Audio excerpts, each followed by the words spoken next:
Y termino con el modernismo.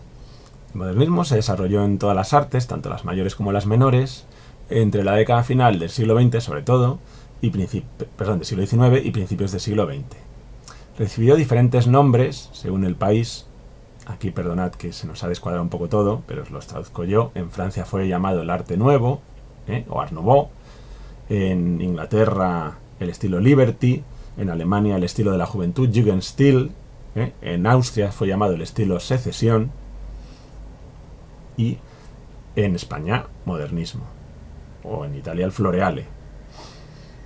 Es un estilo que gustó mucho a una burguesía poderosa, cada vez más pujante económica y políticamente, pero que trataba de huir de ese arte tan soso, mucho más ingenieril que arquitectónico que acabamos de ver, del hierro y cristal, y que buscaba algo más elegante y de calidad, pero ya se cansaba un poco de los historicismos, ¿no? Así que surgió un arte nuevo, un arte que recurre mucho a la curva, al arabesco, que trata de imitar a la naturaleza y que tiene a la mujer como uno de sus grandes motivos de inspiración. Así que si algo caracterizan las decoraciones modernistas, pues son los elementos curvos, el recurrir a flores y representación de plantas, pues además muy estetizantes, como los lirios, los tulipanes, las amapolas, animales igualmente que destacan por su elegancia y por su rareza, como los pavos reales, los cisnes, las libélulas, las mariposas, ¿no? Y se decora todo así.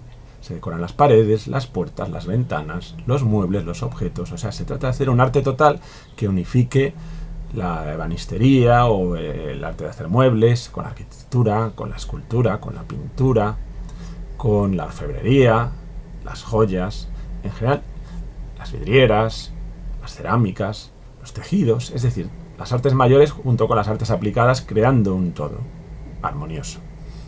Y un arte, os decía, recargado, ondulante, orgánico, que recuerda a la naturaleza, y femenino. Pues este es el modernismo. Y aunque pueda haber en arquitectura, en ese sentido, una divergencia entre dos modernismos. Este que estamos diciendo y uno que, en cambio, pues sí que es más deudor de la arquitectura de hierro y cristal y tiende más a la geometrización. ¿Vale? Entonces tenemos un modernismo geométrico que se impone más en el norte de Europa y en el centro, en Alemania, Austria, Reino Unido, y un modernismo pues, más típicamente ondulante, de arabescos, femenino, que sería el del sur, empezando por Bélgica y bajando a Italia, España o Francia. Más famoso quizá este último, sobre todo por Gaudí, en nuestro caso, ¿no?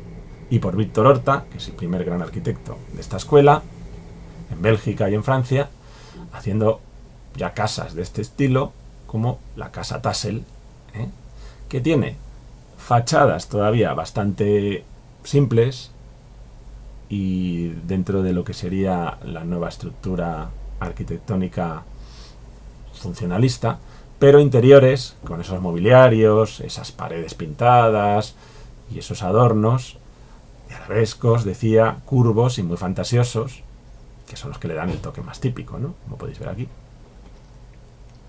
También hizo la Casa Solvay. Fijaros, esa fachada retranqueada, ¿no? En curva, esas ventanitas también con marcos curvos o las propias rejerías, ¿no? De los balcones con el hierro colado, la forma de libélula, ¿no? Que tiene el balcón superior o los arabescos de la puerta, las formas que imitan plantas, lirios, ¿no? En las rejerías. Y dentro como el mobiliario va en consonancia y todo, ¿no? Como es un arte que junta todas las artes en un todo orgánico y armonioso. Guimard hará las estaciones en París siguiendo este estilo y casas como Castel Berenguer, que tienen un poquito de historicista y un mucho de modernista, ¿no? Son una mezcla curiosa, ¿no? Aquí tenemos los detalles que os decía de esos marcos de ventanas, balcones, detalles en general de este hierro colado con arabescos y también en la piedra. La Casa Coyot, que es una casa de un ceramista, pues es un auténtico ensueño modernista por dentro, ¿no? Prácticamente no hay nada recto, casi, ¿eh? Y el Hotel Guimard.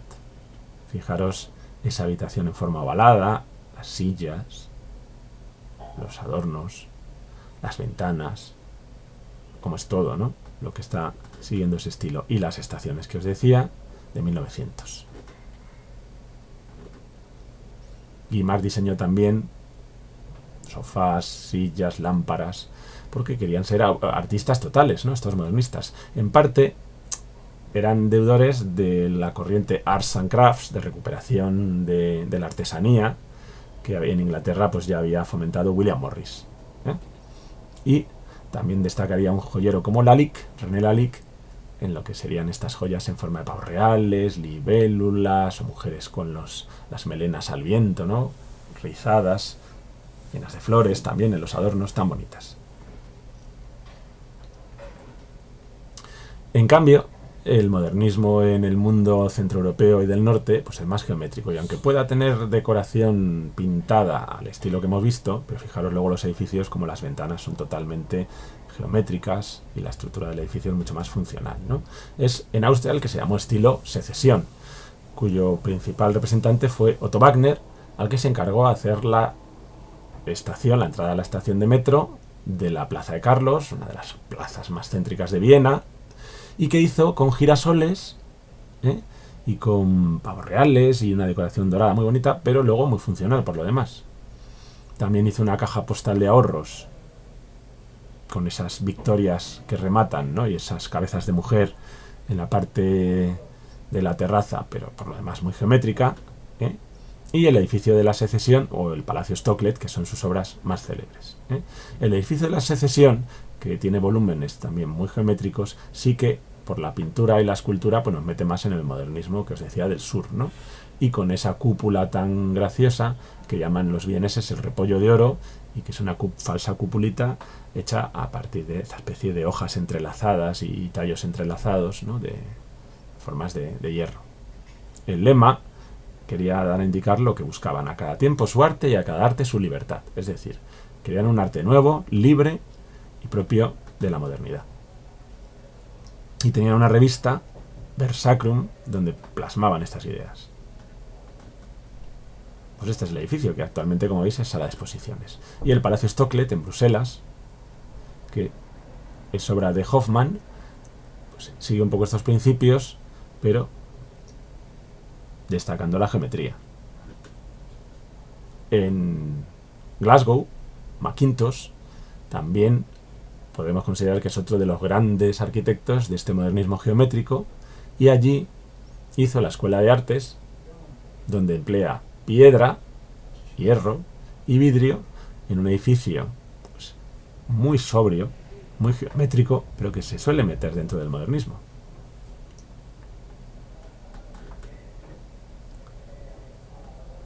Podríamos decir que está mucho más cercano, sin embargo, a lo que sería la arquitectura ferrovítrea que hemos visto ya, o la de la Escuela de Chicago. Pero en la medida en que trata de unir todas las artes en un solo edificio, pues sí que lo podemos considerar modernista. Mucho más sencillos de apreciar en su modernismo nos resultan los arquitectos catalanes, de un revival en parte medievalizante, pero que tratan de renovar con estas nuevas ideas del modernismo, como son Domènech y Montaner y sobre todo Gaudí. Domènech y Montaner ya participó en la Exposición Universal de Barcelona, haciendo el Castell de Tres Dragons, que es hoy Museo de Zoología, ¿no? En una especie de neogótico, y luego el Palacio de la Música, que es su obra maestra, que es una mezcla de modernismo y eclecticismo historicista, ¿no? Lleno de curvas, contracurvas y con esa idea del arte total que junta todas, ¿no? Pero utilizando el hierro y el vidrio. Muy conocida en Barcelona es su casa Geo Morera, que vemos abajo, ¿no? Que pues, se codea con las de Gaudí, ¿no? En el Paseo de Gracia. Y este es el Palau de la Música, Palau de las Artes y la Música, que como veis pues es plenamente modernista, con esas colas de pavo real, esos arabescos, esa decoración vegetal por todas partes, esas vidrieras y ese exceso, ¿no? Ese exceso de curva y de elemento decorativo.